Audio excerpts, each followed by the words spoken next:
Cambridge club and লাইব্রেরির এখন সাধারণ সভা হল। আমি প্রত্যেক বছর প্রায়ত মুখ্যমন্ত্রী শ্রীযুত তরুণ গগৈ দেবর হরণী কাপ ভলিবল টুর্নামেন্ট পাতো। এবার আমার পঞ্চমতম ভলিবল টুর্নামেন্ট তেখেতর হরণী হিসাবে আমি এবার 2025 আমি ক্যামব্রিজ ক্লাব অ্যান্ড লাইব্রেরির তৰফৰ পৰা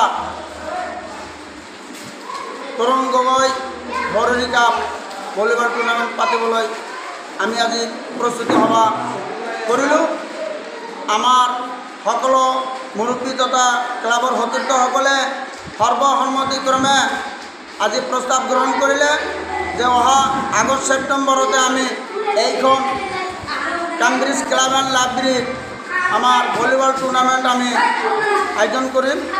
গতিকে সেই বিষয় লৈ আজি আমার এখন সাধারণ সভা হৈ গ'ল।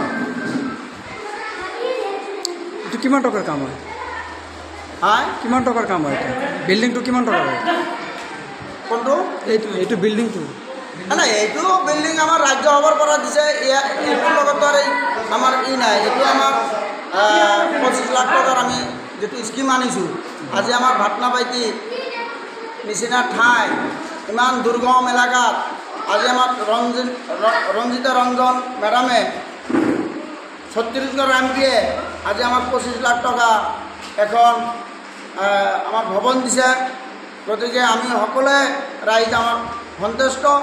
আজি ইমান ধুনীয়া আমি যেটো ঘৰ কৰিছোঁ, এনেকুৱা আমাৰ সাংস্কৃতিক ভৱন আমাৰ চৰ অঞ্চলত এতিয়ালৈকে হোৱা নাই। আৰু প্ৰথম মই এইখন সাংস্কৃতিক ভৱন আমি বনালোঁ। একমাত্ৰ আমাৰ যিয়ে আমাৰ এইখন মঞ্চ দিছে তেখেত হৈছে ৰঞ্জিতা ৰঞ্জন মেডাম, ছত্তীশগড় ৰাজ্যসভাৰ এমপি। তেখেতক এই চেগতে আমি ক্যামব্ৰিজ ক্লাব অ্যান্ড লাইব্ৰেৰিৰ সকলো পৰিয়ালৰ সদস্যই তেখেতক আমি দীৰ্ঘায়ু কামনা কৰিছোঁ।